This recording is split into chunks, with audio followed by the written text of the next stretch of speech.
사람이 가장 크게 무너지는 순간은 모든 게 완벽하다고 믿었을 때 시작됩니다. 이 이야기는 누구보다 성실했고 누구보다 평범하게 행복했던 한 여자의 이야기입니다. 그리고 그 평범함이 어떻게 가장 잔인한 비극으로 바뀌는지에 대한 이야기이기도 합니다. 이정혜 씨 33.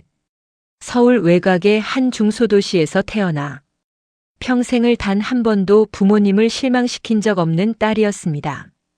어릴 적부터 조용했고 말보다 행동이 앞서는 아이였다고 합니다. 시험 성적이 잘 나오면 자랑하지 않았고 오히려 더 열심히 하겠다고 말하는 아이. 부모님이 늦게까지 일하면 혼자 밥을 챙겨 먹고 설거지까지 해두는 아이. 그런 딸이었습니다. 정혜 씨의 부모는 작은 인쇄소를 운영하고 있었습니다.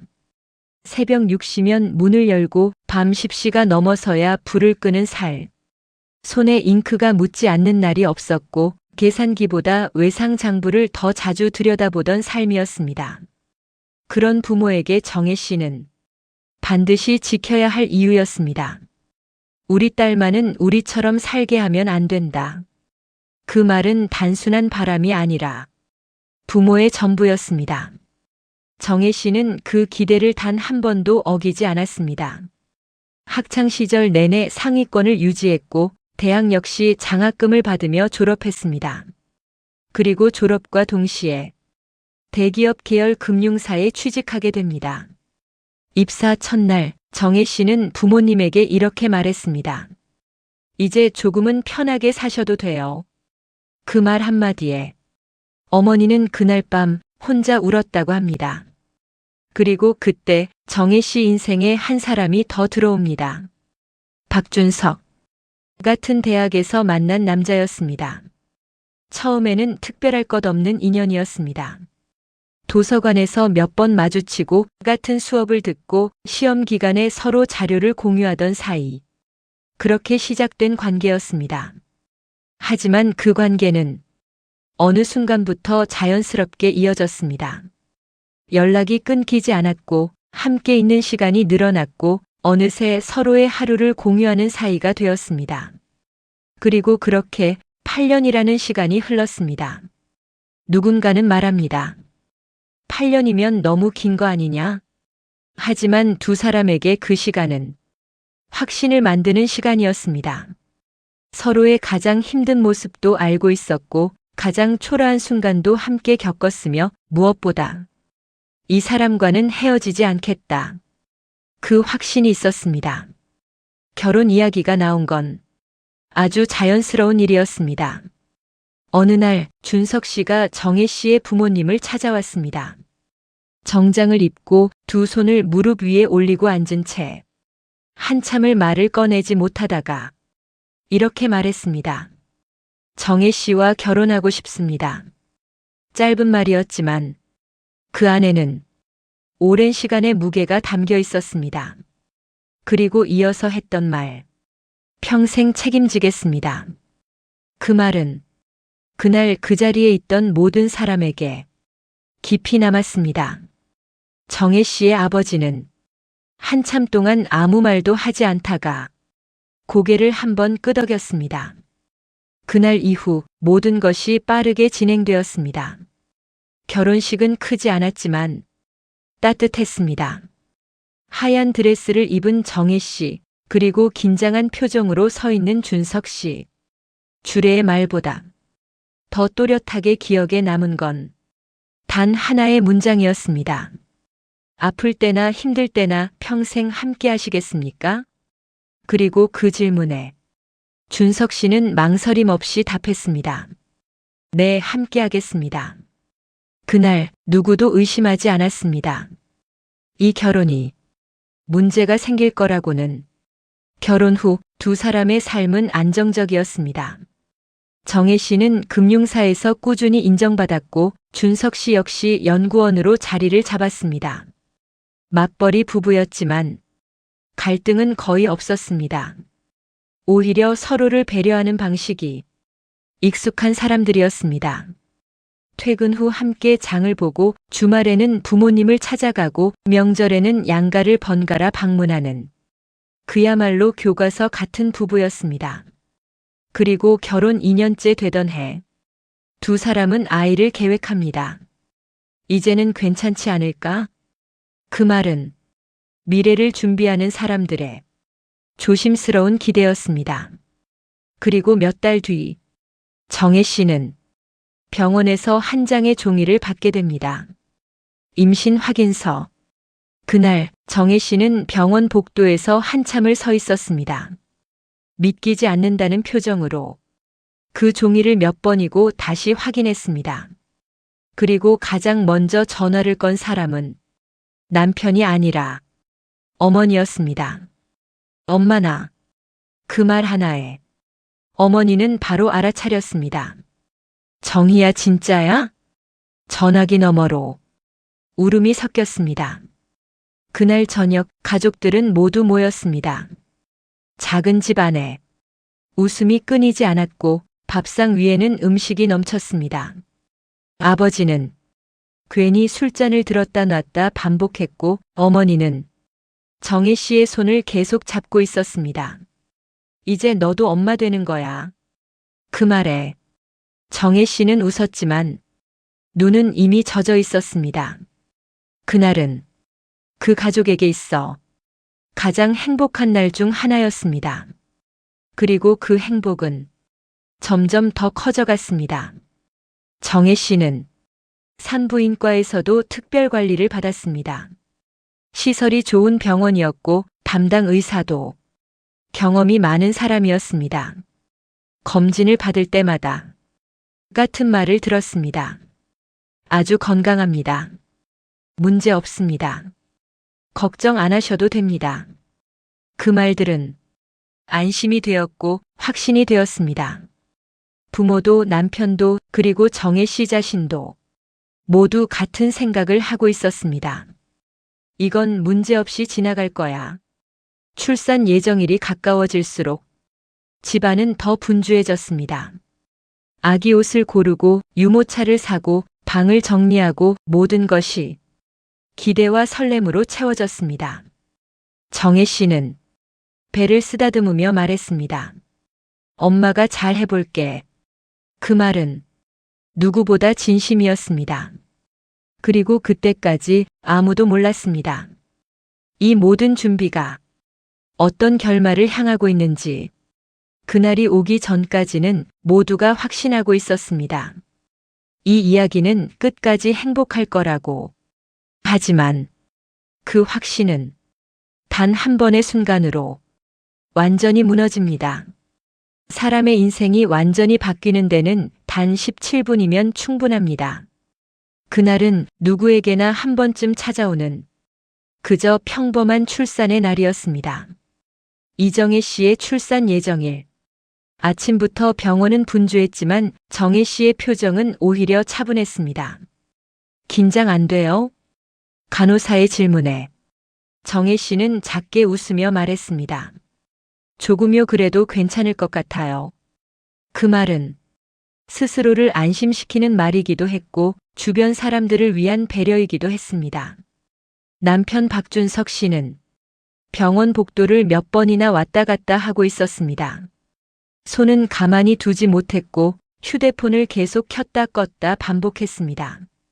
그리고 수술실 문 앞에서 같은 말을 반복했습니다. 괜찮겠죠? 누구에게 묻는 건지 알 수 없는 질문이었습니다. 의사는 담담하게 말했습니다. 걱정 안 하셔도 됩니다. 계획된 제왕절개고 상태도 좋습니다. 그 말은 이 상황을 설명하기엔 충분했고 불안을 덜어주기에도 충분했습니다. 그리고 오전 10시 12분 정혜 씨는 수술실 안으로 들어갔습니다. 문이 닫히고 세상은 두 개로 나뉘었습니다. 안쪽과 바깥. 밖에서는 시간이 천천히 흐르고 있었고 안에서는 그 반대로 흘러가기 시작했습니다. 처음에는 모든 것이 순조로웠습니다. 기계음은 안정적이었고 의료진의 움직임도 익숙했습니다. 혈압 정상입니다. 맥박 안정적입니다. 그 말들은 아무 문제 없다는 신호였습니다. 하지만 그 평온함은 오래가지 않았습니다. 어느 순간 수술실 안의 공기가 미묘하게 바뀌었습니다. 출혈이 좀 있습니다. 짧은 말이었지만 톤이 달라졌습니다. 그 말을 시작으로 의료진의 움직임이 빨라졌습니다. 기계음이 조금씩 변했고 대화는 짧아졌고 눈빛은 서로를 확인하기 시작했습니다. 흡인 좀 더. 수혈 준비하세요. 말은 여전히 침착했지만 그 안에는 분명한 긴장이 섞여 있었습니다. 출혈은 생각보다 빠르게 늘어나고 있었습니다. 그 순간부터 예상된 수술은 통제해야 하는 상황으로 바뀌었습니다. 그리고 그때 산소 포화도 떨어집니다. 누군가가 말했습니다. 아주 짧은 한 문장이었지만 수술실 안의 공기가 완전히 바뀌었습니다. 산소 공급 확인하세요. 장비를 확인하는 손이 빨라졌습니다. 하지만 문제는 단순하지 않았습니다. 수치는 계속 떨어지고 있었습니다. 다시 체크해. 라인 문제인가? 짧은 대화들이 오갔지만 확신 있는 답은 나오지 않았습니다. 그 사이 시간은 계속 흐르고 있었습니다. 그리고 그때 기계에서 익숙하지 않은 소리가 울렸습니다. 삐. 길고 일정한 소리. 그 소리는 좋지 않은 신호였습니다. 심정지입니다. 누군가가 말했습니다. 그 순간 수술실은 완전히 다른 공간이 되었습니다. CPR 준비. 약물 투여. 움직임이 빨라졌고 말은 더 짧아졌고 손은 더 거칠어졌습니다. 그 안에서 누구도 크게 소리치지 않았습니다. 하지만 모든 것이 급박하게 돌아가고 있었습니다. 그리고 그 사이에서 가장 중요한 것이 조용히 흘러가고 있었습니다. 시간. 그날 정확히 17분. 산소가 제대로 공급되지 않았던 시간. 그 17분은 누군가에게는 짧은 시간이었을지 모르지만 한 사람의 인생에는 되돌릴 수 없는 시간이었습니다. 그 시각 수술실 밖. 박준석 씨는 여전히 같은 자리에 서 있었습니다. 그리고 여전히 같은 말을 하고 있었습니다. 괜찮겠죠? 하지만 이번에는 아무도 대답해주지 않았습니다. 간호사는 바쁘게 움직였고 의사는 문을 열고 나왔다가 짧은 말만 남기고 다시 들어갔습니다. 조금 시간이 걸립니다. 그 말은 설명처럼 들렸지만 사실은 설명되지 않은 말이었습니다. 조금.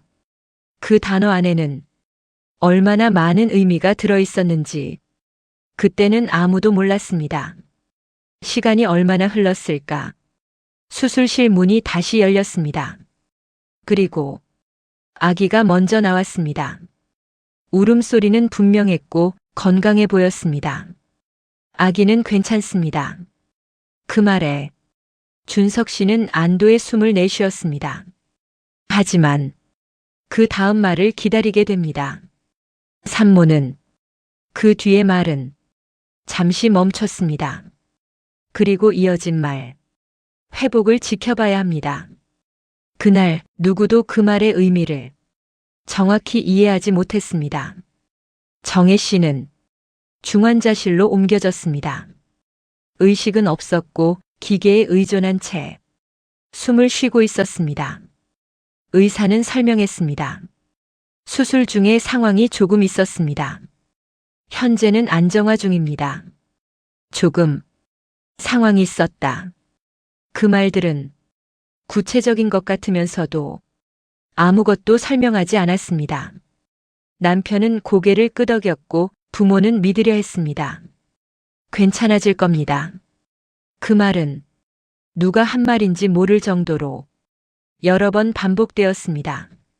하지만 그날의 17분은 이미 끝나 있었고 그 결과는 아직 시작되지 않았을 뿐이었습니다. 며칠 뒤 정혜 씨는 눈을 뜨게 됩니다. 그리고 그 순간부터 이 이야기는 완전히 다른 방향으로 흘러가기 시작합니다. 눈을 떴다는 건 살아났다는 뜻이지만 반드시 예전으로 돌아왔다는 뜻은 아닙니다. 며칠이 지났습니다. 중환자실의 공기는 늘 일정했습니다. 기계음은 규칙적으로 울렸고 시간은 느리게 흘렀습니다. 이정혜 씨는 그곳에서 가만히 누워 있었습니다. 부모는 매일 병원을 찾았습니다. 아침에 와서 저녁이 될 때까지 자리를 떠나지 않았습니다. 어머니는 정혜 씨의 손을 잡고 같은 말을 반복했습니다. 정희야, 엄마 왔어. 그 말에 아무 반응이 없어도 계속해서 말을 걸었습니다. 눈 좀 떠봐, 엄마 여기 있잖아. 그 기다림은 언젠가 반드시 끝날 것이라고 믿고 있는 사람의 태도였습니다. 그리고 그날이 찾아왔습니다. 아주 조용하게 예고도 없이 정혜 씨의 손가락이 아주 미세하게 움직였습니다. 처음에는 우연처럼 보였습니다. 하지만 그 움직임은 다시 한번 반복되었습니다. 어머니는 그 순간 숨을 멈췄습니다. 선생님 좀 와주세요. 의료진이 급히 들어왔고 모니터를 확인했습니다. 의식 돌아오는 것 같습니다. 그 말은 그 자리의 모든 사람을 순간적으로 살려냈습니다. 아버지는 한 발짝 뒤로 물러섰고 어머니는 손을 더 꽉 잡았습니다.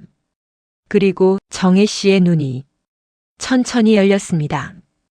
아주 느리게, 아주 낯설게. 그 눈은 무언가를 찾는 눈이었습니다. 어머니는 곧바로 얼굴을 가까이 가져갔습니다. 정희야, 엄마야, 엄마. 그 순간 정혜 씨의 입이 천천히 열렸습니다. 그리고 나온 첫 마디, 엄마. 그 한마디에 어머니는 그대로 무너졌습니다. 눈물이 쏟아졌고 손을 더 세게 잡았습니다. 그래, 엄마야, 괜찮아, 괜찮아. 그 순간만큼은 모든 것이 돌아온 것처럼 보였습니다. 하지만 그 다음 말이 모든 것을 바꿔놓았습니다. 정혜 씨는 어머니를 바라보며 말했습니다. 나 학교 가야 돼? 그 말은 너무 자연스러웠습니다. 마치 정말로 학교에 가야 하는 어린아이처럼. 어머니는 순간 말을 잃었습니다. 그 눈빛은 농담이 아니었고 혼란도 아니었습니다. 그저 진심이었습니다. 정희야, 지금은. 어머니는 말을 이어가지 못했습니다. 그때 아버지가 뒤에서 조용히 물었습니다.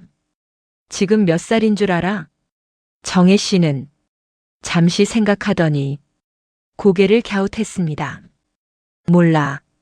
그 한 단어로 모든 것이 설명되었습니다. 며칠 후 정밀 검사가 진행되었습니다.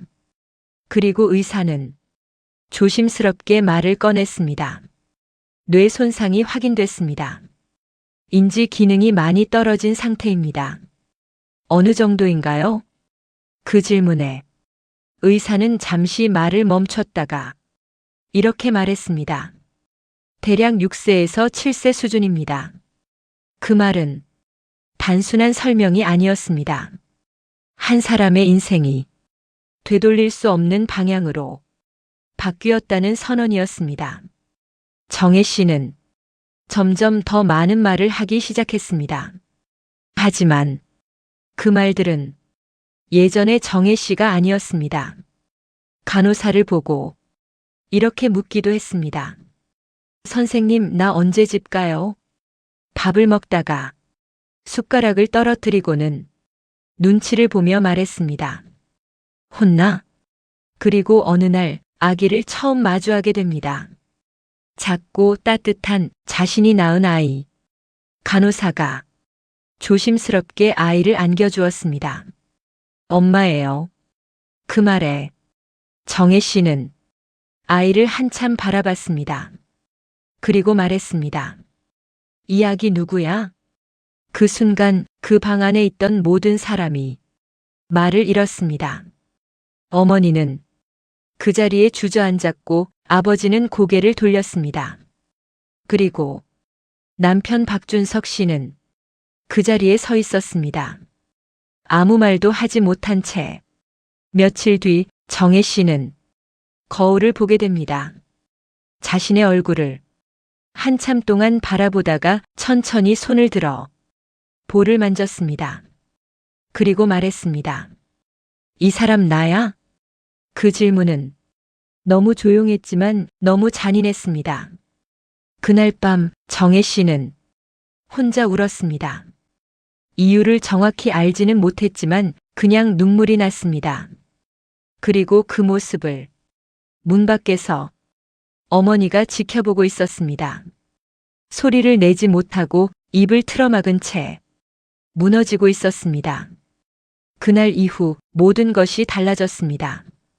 부모는 딸을 다시 키우는 사람이 되었고 남편은 점점 말을 잃어갔습니다.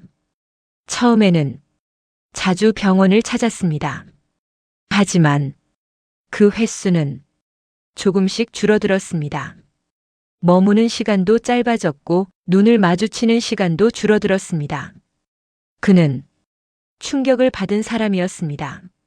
하지만 동시에 무언가를 조금씩 내려놓고 있는 사람이기도 했습니다. 그리고 그 변화는 아직 아무도 눈치채지 못했지만 이미 시작되고 있었습니다. 누군가의 보호라는 말은 때로는 가장 조용한 빼앗김으로 시작됩니다. 정혜 씨가 눈을 뜬 이후 병실의 시간은 완전히 달라졌습니다. 말은 할 수 있었지만 기억은 돌아오지 않았고 감정은 있었지만 이해는 따라오지 않았습니다. 그리고 그 사이에서 가장 먼저 문제가 된 것은 단 하나였습니다. 아이였습니다. 아직 이름도 제대로 불리지 않은 세상에 나온 지 얼마 되지 않은 그 아이. 누가 돌볼 것인가? 그 질문은 누구에게나 당연한 것이었지만 그 답은 결코 단순하지 않았습니다. 처음에는 아무도 큰 소리를 내지 않았습니다. 병원 복도 한쪽 조용한 공간에서 두 가족이 마주 앉았습니다. 정혜 씨의 부모, 그리고 준석 씨의 부모. 그리고 그 사이에 준석 씨가 있었습니다. 시어머니가 먼저 말을 꺼냈습니다. 지금 상태로는 애를 맡길 수는 없잖아요. 그 말은 조심스러웠지만 이미 결론을 포함하고 있었습니다. 당분간은 저희가 데려가는 게 맞을 것 같아요. 정혜 씨의 어머니는 바로 대답하지 못했습니다. 당연히 이해는 됐습니다. 지금 딸의 상태로는 아이를 돌볼 수 없다는 것. 그건 부정할 수 없는 현실이었습니다. 하지만 당분간이라는 말이 왜 이렇게 불안하게 들리는지 그때는 설명할 수 없었습니다. 아버지가 조심스럽게 물었습니다. 그럼 저희도 자주 볼 수는 있겠죠? 그 질문에 시어머니는 잠시 눈을 피했습니다. 그리고 아주 짧게 말했습니다. 상황 봐야죠. 그 말은 허락도 아니었고 거절도 아니었습니다. 그저 여지를 남기는 말이었습니다. 그날 오후 아이는 시댁으로 이동했습니다. 작은 담요에 쌓인 채 아무것도 모른 채 그 장면을 정혜 씨의 부모는 멀리서 지켜봐야 했습니다. 안고 싶었지만 다가갈 수 없었고 말하고 싶었지만 말할 수 없었습니다. 며칠 뒤 정혜 씨의 어머니는 참지 못하고 전화를 걸었습니다. 애기 잘 있죠? 그 질문에 시어머니는 담담하게 대답했습니다. 네, 잘 있어요. 한번 보러 가도 될까요? 잠시 정적이 흘렀습니다. 그리고 돌아온 대답. 지금은 좀 힘들 것 같아요. 그 말은 이유가 없는 거절이었습니다. 시간이 조금 더 흐른 뒤 정혜 씨의 상태는 조금씩 안정되어 갔습니다. 말도 더 또렷해졌고 움직임도 늘어났습니다. 그리고 어느 날 정혜 씨는 어머니에게 물었습니다. 엄마 아기 어디 있어? 그 질문은 기억에서 나온 것이 아니라 어딘가에 남아있던 감정에서 나온 말이었습니다. 어머니는 잠시 말을 잇지 못하다가 조용히 말했습니다. 할머니 집에 있어. 정혜 씨는 그 말을 듣고 고개를 끄덕였습니다. 그리고 말했습니다. 보러 가자. 그 한마디에 어머니는 숨이 막힌 듯 멈춰섰습니다. 며칠 뒤 정혜 씨는 아이를 보러 가게 됩니다. 오랜 고민 끝에 시댁에 연락을 했고 겨우 허락을 받았습니다. 하지만 그 허락은 조건이 있었습니다. 올해는 안 됩니다. 그날 정혜 씨는 조심스럽게 집 안으로 들어갔습니다. 아이를 안고 있는 시어머니를 보자 눈이 멈췄습니다. 그리고 천천히 다가갔습니다. 아기. 손을 뻗었지만 바로 안을 수는 없었습니다. 시어머니는 잠시 망설이다가 아이를 내주었습니다. 정혜 씨는 아이를 안고 한참을 바라봤습니다. 그리고 작게 웃었습니다. 하지만 그 미소는 어딘가 어색했습니다. 그리고 몇 초 뒤 정혜 씨는 아이를 내려다보며 이렇게 말했습니다.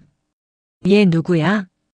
그 순간 시어머니의 표정이 완전히 바뀌었습니다. 그날 이후 모든 것이 빠르게 달라지기 시작했습니다.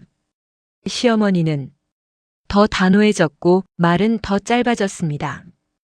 애는 우리가 키우는 게 맞아요. 그 말은 더 이상 제안이 아니었습니다.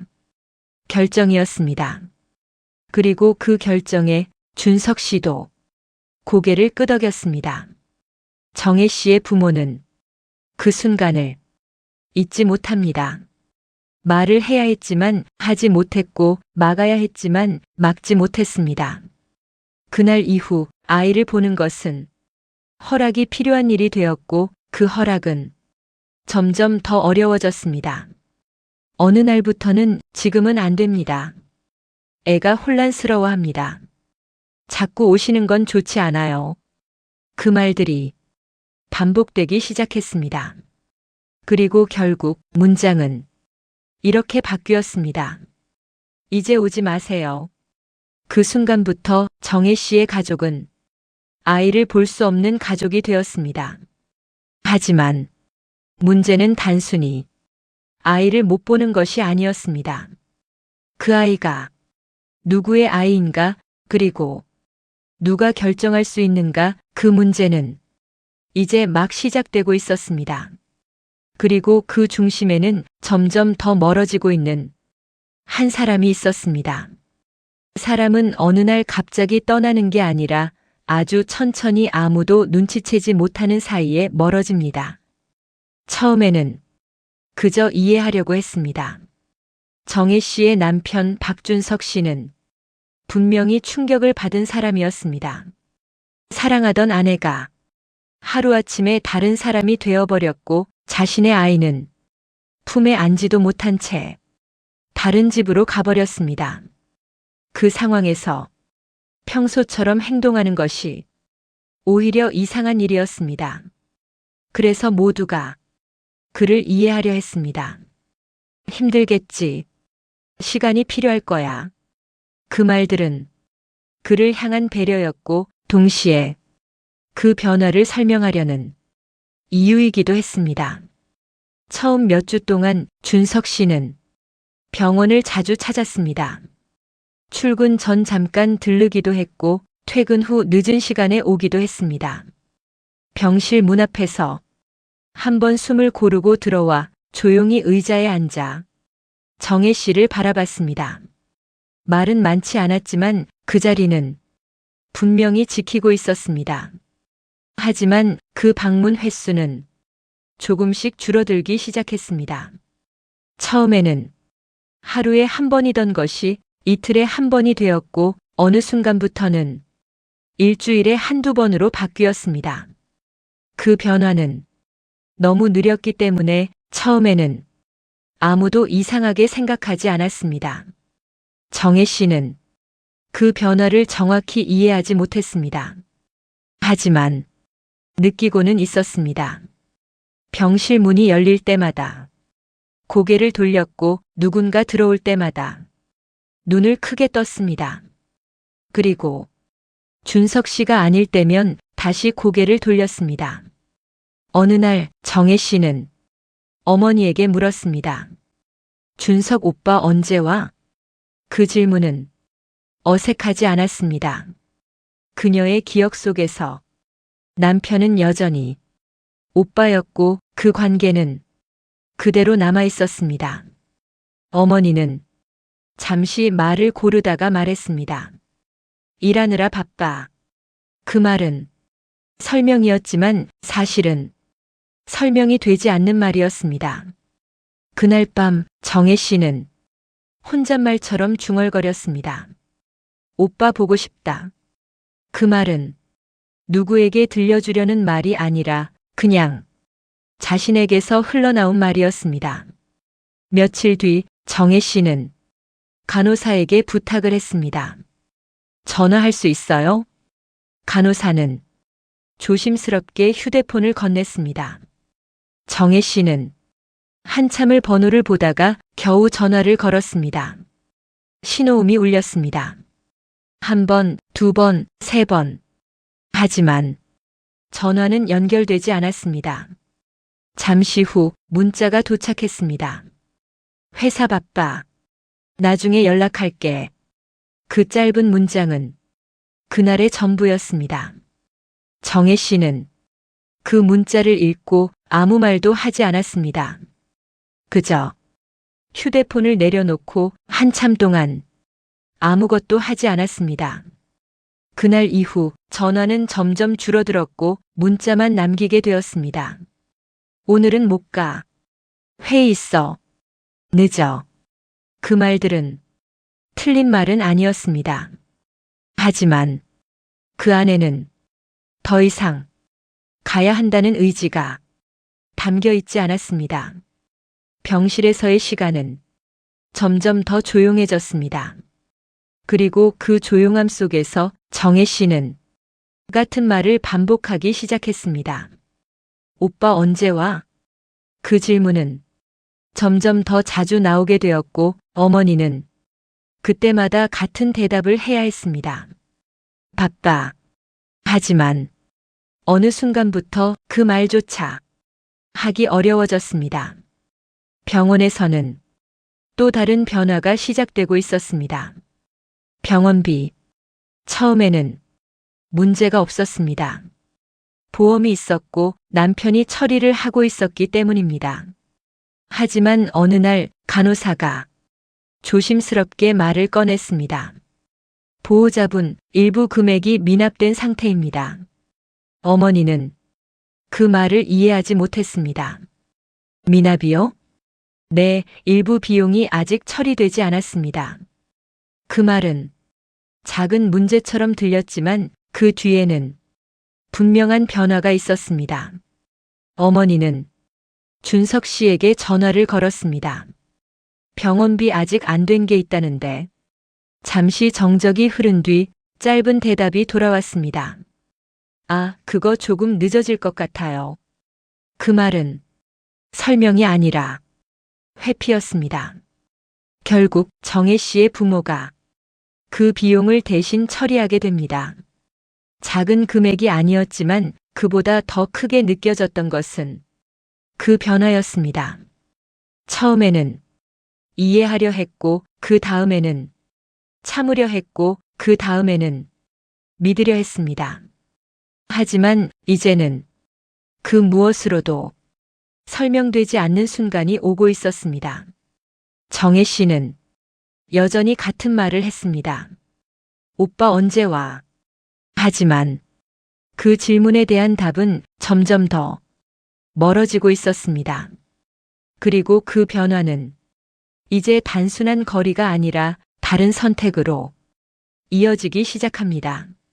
사람의 진짜 얼굴은 돈이 걸린 순간 가장 먼저 드러납니다. 정혜 씨의 병실은 여전히 조용했습니다.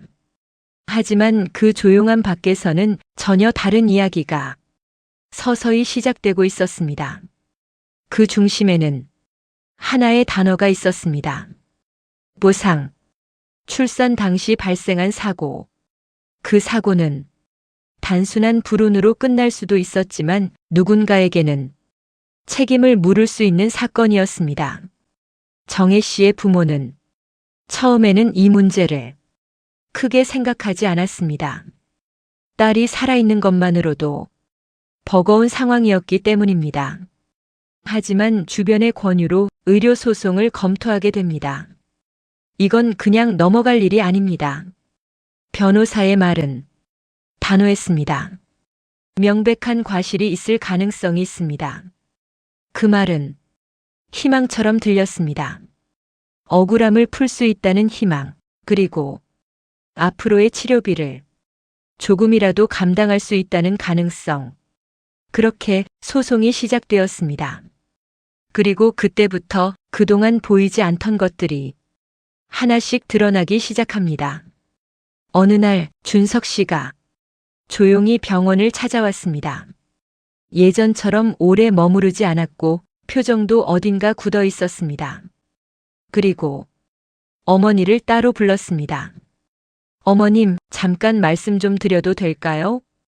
그 말은 조심스러웠지만 내용은 그렇지 않았습니다. 후견인 바꾸는 게 좋을 것 같습니다. 그 한 문장은 공기를 완전히 바꿔놓았습니다. 어머니는 그 말을 이해하지 못했습니다. 후견인을 왜요? 지금 법적으로 정혜 씨를 대신해 결정을 내릴 수 있는 사람은 어머니였습니다. 그 자리는 누군가에게 넘겨줄 수 있는 단순한 권한이 아니었습니다. 그건 딸의 삶을 대신 책임지는 자리였습니다. 준석 씨는 눈을 피하지 않고 말했습니다. 제가 하는 게 더 맞는 것 같습니다. 그 말은 제안이 아니라 이미 결정을 내려놓은 사람의 말투였습니다. 어머니는 바로 대답하지 못했습니다. 그 이유를 묻고 싶었지만 이미 느끼고 있었기 때문입니다. 그날 이후 시댁의 태도는 더 분명해졌습니다. 돈은 우리가 관리해야 합니다. 그 말은 여러 번 반복되었습니다. 이유는 간단했습니다. 아무래도 남편이니까요. 그 논리는 겉으로 보기에는 틀린 말이 아니었습니다. 법적으로도 관계적으로도 남편이 더 가까운 사람일 수 있었습니다. 하지만 그 말이 나오는 타이밍이 너무 정확했습니다. 소송이 시작된 이후, 보상 이야기가 나오기 시작한 이후, 그때부터 관리라는 말이 등장하기 시작했습니다. 정혜 씨의 부모는 그제서야 무언가가 이상하다는 것을 느끼기 시작했습니다. 왜 지금이지? 그 질문은 단순했지만 답은 간단하지 않았습니다. 어느 날 어머니는 아버지에게 조용히 말했습니다. 이상하지 않아? 아버지는 잠시 생각하다가 고개를 끄덕였습니다. 응, 이상해. 그 두 사람은 말을 길게 하지 않았습니다. 하지만 같은 생각을 하고 있었습니다. 이건 단순한 걱정이 아니라 다른 무언가일 수 있다는 것. 며칠 뒤 시댁에서 다시 연락이 왔습니다. 이번에는 더 직접적이었습니다. 보상금이 나오면 어떻게 쓸 건지 정리해야 하지 않겠습니까? 그 말은 가정이었습니다.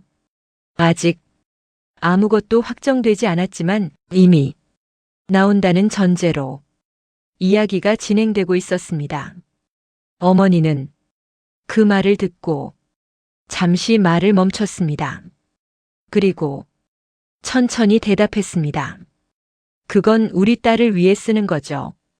그 말은 당연한 말이었지만 상대의 표정은 그렇게 받아들이지 않았습니다. 그건 당연하죠. 그래서 더 잘 관리해야 한다는 겁니다. 그날 이후 이야기의 중심은 조금씩 바뀌기 시작했습니다. 처음에는 딸의 상태였고 그 다음은 아이였고 이제는 돈이었습니다.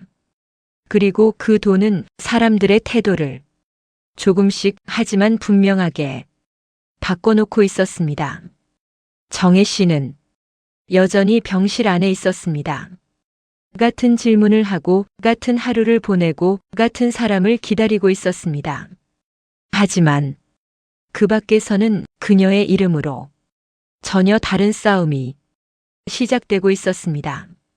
그리고 그 싸움은 결국 한 가지 결과를 향해 달려가게 됩니다. 사람은 마지막까지 버티는 이유가 있습니다. 그리고 그 이유가 무너지는 순간 사람도 함께 무너집니다. 그날은 오래 기다려온 날이었습니다. 몇 달, 아니 1년 가까이 이어진 시간 끝에 처음으로 결과를 듣는 날, 정혜 씨의 부모에게 그날은 단순한 재판일이 아니었습니다. 그건 버틸 수 있게 해주던 마지막 이유였습니다. 이건 분명히 잘못된 거니까 그 믿음 하나로 지금까지 버텨왔습니다. 법정은 조용했습니다. 누군가에게는 그저 수많은 사건 중 하나였고 누군가에게는 인생이 걸린 자리였습니다.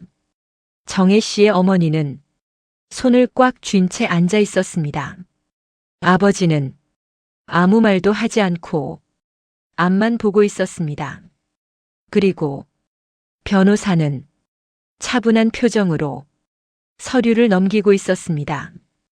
판사의 말은 담담하게 이어졌습니다. 감정이 없었고 억양도 크지 않았습니다. 그저 문장을 읽는 목소리였습니다. 원고의 주장을. 그 순간부터 어머니는 그 말을 제대로 듣지 못했습니다. 심장은 빠르게 뛰고 있었고 손끝은 떨리고 있었고 머릿속에는 한 가지 생각만 반복되고 있었습니다. 괜찮을 거야. 하지만 그 말은 끝까지 이어지지 못했습니다. 피고의 과실을 인정하기 어렵다고 판단됩니다. 그 한 문장이 모든 것을 끝냈습니다. 정적이 흘렀습니다. 그 말이 무슨 뜻인지 누구도 바로 이해하지 못했습니다.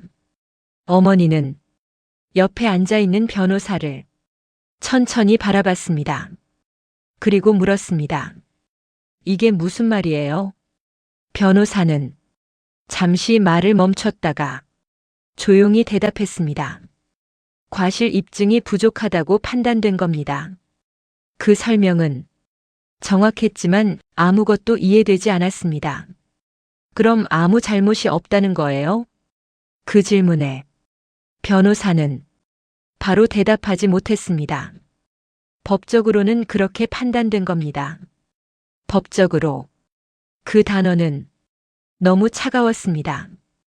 그날 정혜 씨의 부모는 법정에서 나왔습니다.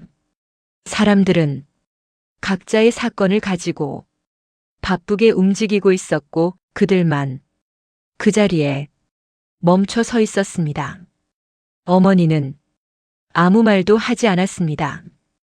울지도 않았고 화를 내지도 않았습니다. 그저 가만히 서 있었습니다. 아버지가 조용히 말했습니다. 가자. 그 한마디에 어머니는 고개를 끄덕였습니다. 하지만 발걸음은 쉽게 떨어지지 않았습니다. 그날은 비가 오고 있었습니다. 처음에는 가볍게 떨어지던 빗방울이 시간이 지나면서 점점 굵어졌습니다. 어머니는 우산을 펴지 않았습니다. 그저 그대로 걸었습니다. 어디로 가는지도 모른 채 그저 계속 걸었습니다. 머릿속에는 같은 장면이 반복되고 있었습니다.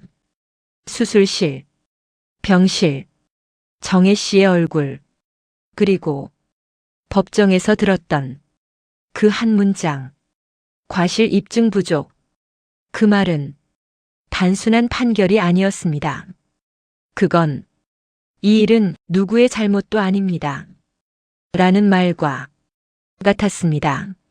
어머니는 그 말을 받아들일 수 없었습니다. 그럼 우리 딸은 왜 이렇게 된 건데? 그 질문은 누구에게도 닿지 않았습니다. 비는 계속 내렸고 어머니의 옷은 점점 젖어갔습니다. 그날 밤 어머니는 집으로 돌아가지 않았습니다. 불이 켜진 가게 앞을 지나고 사람들이 웃고 있는 식당을 지나고 그저 아무 목적 없이 걸었습니다. 그리고 어느 순간 발걸음이 멈췄습니다. 더 이상 갈 곳이 없었기 때문이 아니라 더 이상 버틸 이유가 흔들리고 있었기 때문입니다. 지금까지는 버틸 수 있었습니다. 언젠가는 밝혀질 거라고, 언젠가는 보상받을 수 있다고 그 믿음이 있었기 때문입니다. 하지만 이제 그 이유가 사라졌습니다. 그날 밤 어머니는 처음으로 생각했습니다. 이제 어떻게 해야 하지? 그 질문은 단순한 고민이 아니었습니다. 그건 앞으로의 모든 선택을 결정하게 될 질문이었습니다. 그리고 그 질문에 대한 답은 곧 누군가의 입에서 먼저 나오게 됩니다. 사람은 힘들 때 본심이 드러나는 게 아니라 이익이 사라졌을 때 드러납니다. 재판이 끝난 지 얼마 지나지 않았을 때였습니다. 집안의 공기는 여전히 무거웠습니다. 말은 줄어들었고 밥상은 조용해졌고 하루가 어떻게 지나가는지 느껴지지 않을 정도였습니다. 어머니는 여전히 그날을 떠올리고 있었고 아버지는 아무 말 없이 라디오 소리만 키워놓고 앉아 있었습니다. 그때였습니다. 초인종이 울렸습니다. 평소보다 조금 더 길고 조금 더 크게. 어머니는 잠시 망설이다가 문 쪽으로 걸어갔습니다. 문을 열기 전 한 번 숨을 고르고 손잡이를 잡았습니다. 그리고 문을 열었습니다. 그 순간 공기가 바뀌었습니다. 문 앞에는 익숙한 얼굴들이 서 있었습니다. 시어머니, 시아버지, 그리고 처음 보는 여자 한 명, 준석 씨의 누나였습니다. 인사를 나눌 틈도 없었습니다. 문이 열리자마자 그 여자가 한 발 앞으로 나오며 말했습니다. 왜 법정에 안 나오셨어요? 그 목소리는 크고 날카로웠습니다. 어머니는 순간 말을 잃었습니다. 아니 그게 말을 꺼내기도 전에 다시 목소리가 올라왔습니다. 왜 우리 동생 혼자 왔다 갔다 하게 만드세요?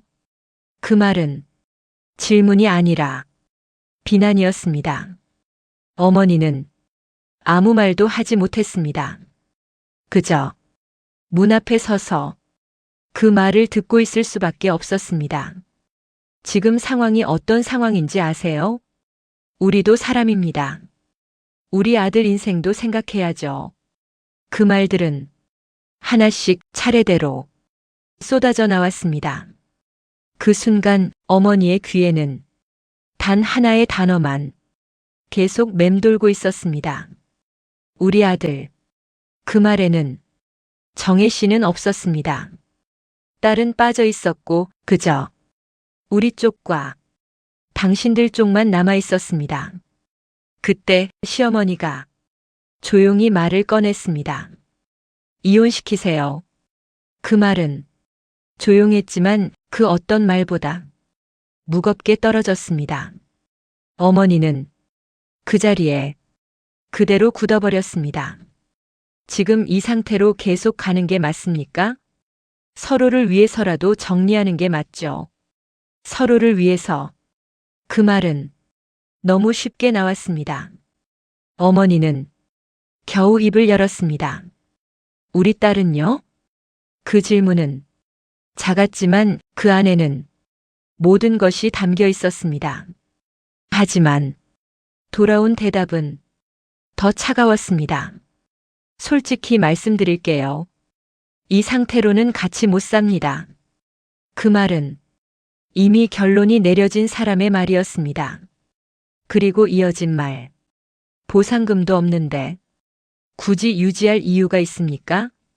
그 순간 모든 것이 완전히 드러났습니다.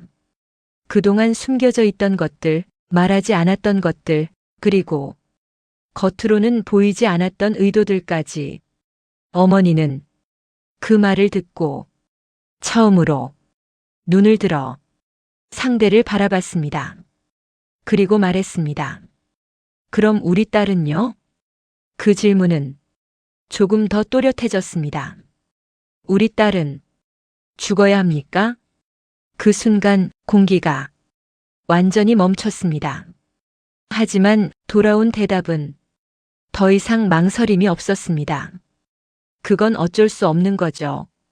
그 말은 사람이 할 수 있는 말이었습니다. 하지만 동시에 사람이 해서는 안 되는 말이기도 했습니다. 그날 어머니는 처음으로 느꼈습니다.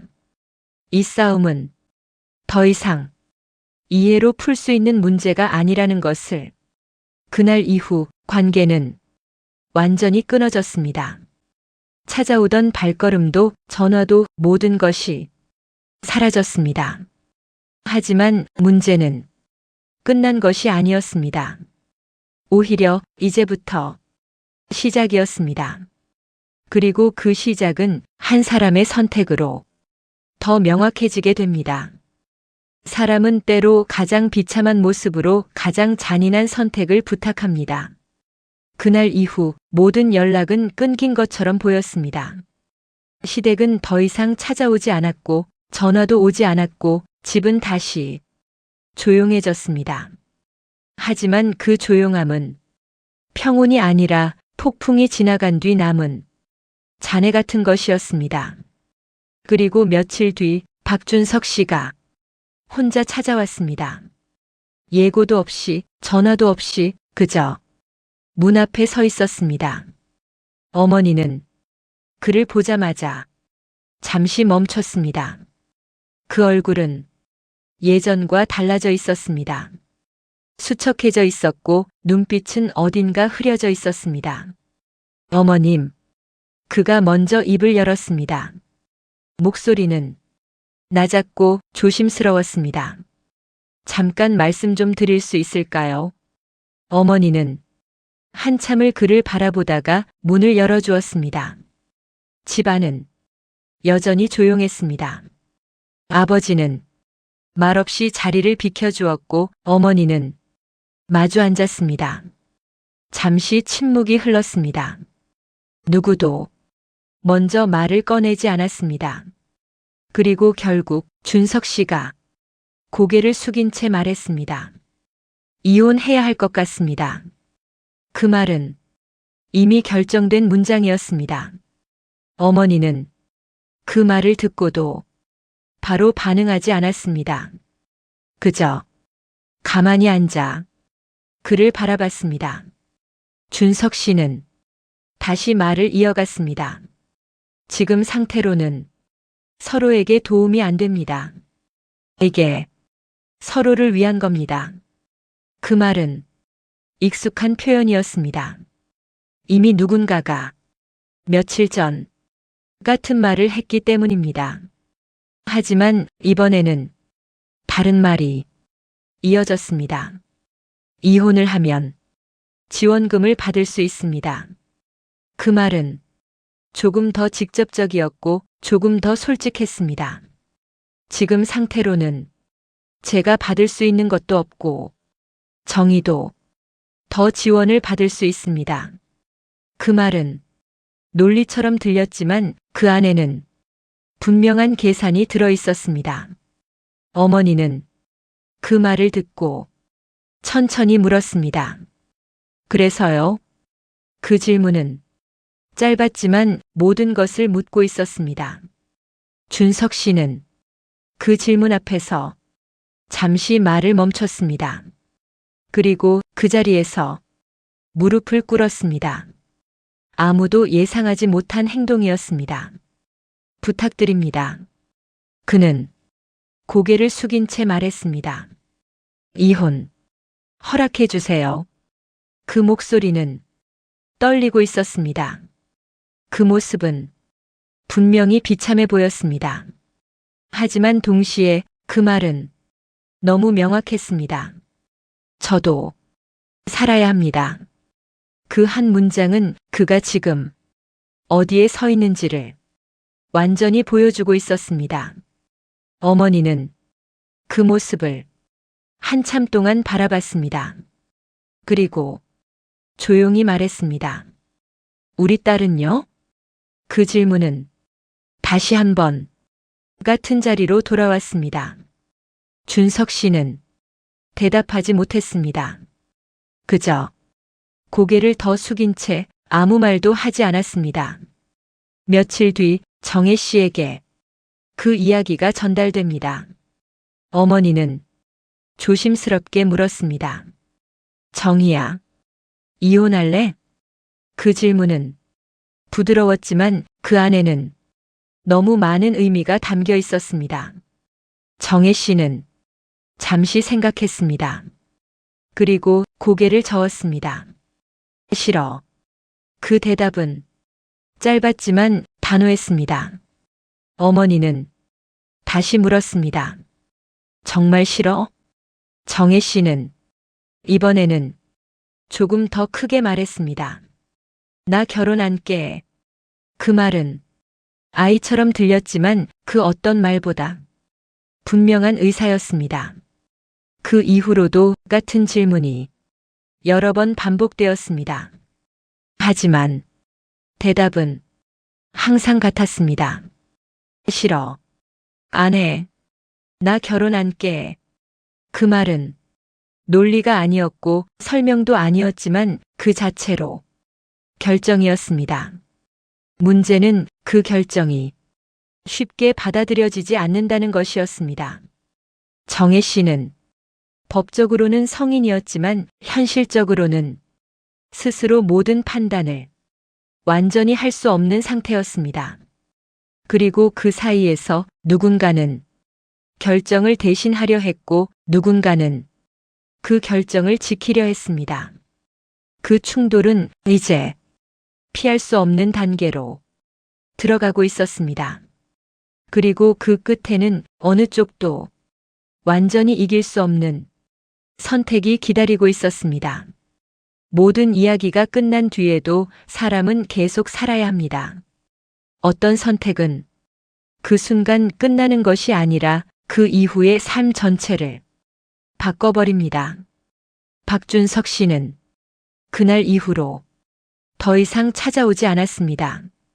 전화도 없었고 문자도 없었고 그저 완전히 사라졌습니다. 처음에는 혹시나 하는 마음이 있었습니다. 언젠가는 오겠지. 그래도 한 번쯤은.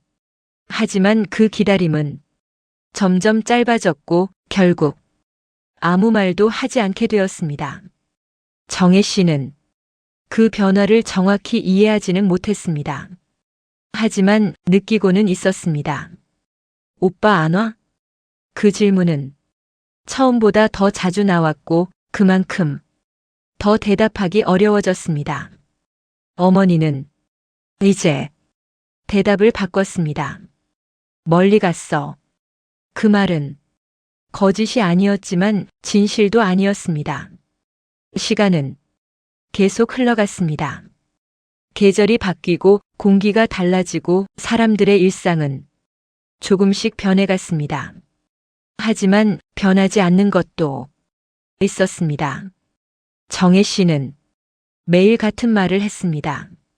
아기 보러 가. 그 말은 이유도 설명도 없었습니다. 그저 그녀 안에 남아있는 어떤 감정이었습니다. 처음에는 막으려고 했습니다. 오늘은 안 돼. 다음에 가자.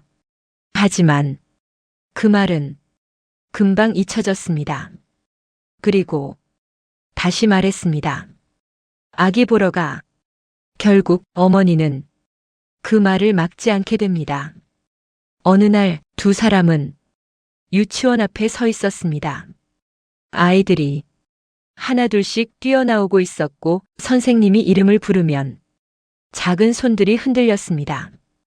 정혜 씨는 그 장면을 한참 동안 바라봤습니다. 그리고 어느 한 아이에게 시선이 멈췄습니다. 저기, 어머니는 그 시선을 따라갔습니다. 그리고 알았습니다. 그 아이가 누구인지. 정혜 씨는 아무 말도 하지 않았습니다. 그저 그 자리에 서서 멀리서 그 아이를 바라봤습니다. 다가가지 않았고 부르지도 않았고 그저 보고만 있었습니다. 그 모습은 이상할 정도로 조용했습니다. 하지만 그 안에는 분명히 감정이 있었습니다. 정혜 씨는 작게 웃었습니다. 그리고 천천히 손을 흔들었습니다. 하지만 그 아이는 그 손을 보지 못했습니다. 아이는 다른 방향을 보고 있었고 다른 사람을 향해 달려갔습니다. 그 순간 정혜 씨의 손이 천천히 내려갔습니다. 그리고 아무 말도 하지 않았습니다. 그날 이후 그 장면은 여러 번 반복되었습니다. 유치원 앞, 같은 자리, 같은 시간. 정혜 씨는 늘 같은 곳에 서 있었고 늘 같은 아이를 바라봤습니다. 그리고 늘 같은 말을 했습니다. 아기. 그 말은 이제 질문이 아니었습니다. 그저 남아있는 감정이었습니다. 어머니는 그 모습을 보며 처음에는 울었습니다. 그리고 그 다음에는 참았습니다. 그리고 결국 아무것도 하지 않게 되었습니다. 시간이 지나면서 사람들은 이 이야기를 조금씩 잊어갔습니다. 병원도 소송도 그날의 일도 모두 과거가 되어갔습니다. 하지만 그 집 안에서는 아무것도 끝나지 않았습니다. 정혜 씨는 여전히 같은 하루를 살았고 어머니는 여전히 그 하루를 지켜봤습니다. 그리고 어느 날 어머니는 혼자 앉아 조용히 말했습니다. 아이를 낳던 날 잠시 말을 멈췄습니다. 그리고 천천히 이어갔습니다. 우리는 딸을 잃었다. 그 말은 누군가에게 들려주기 위한 말이 아니라 그저 스스로에게 하는 말이었습니다. 이 이야기는 여기서 끝이 아닙니다. 이혼은 아직 결정되지 않았고 관계는 정리되지 않았으며 누구도 완전히 떠나지 않았습니다. 그저 각자의 자리에서 다르게 살아가고 있을 뿐입니다. 그리고 이 이야기는 묻고 있습니다. 사람은 어디까지 함께 해야 하는지 그리고 어디에서 떠나는 것이 맞는 선택인지 그 답은 아직 아무도 알지 못합니다.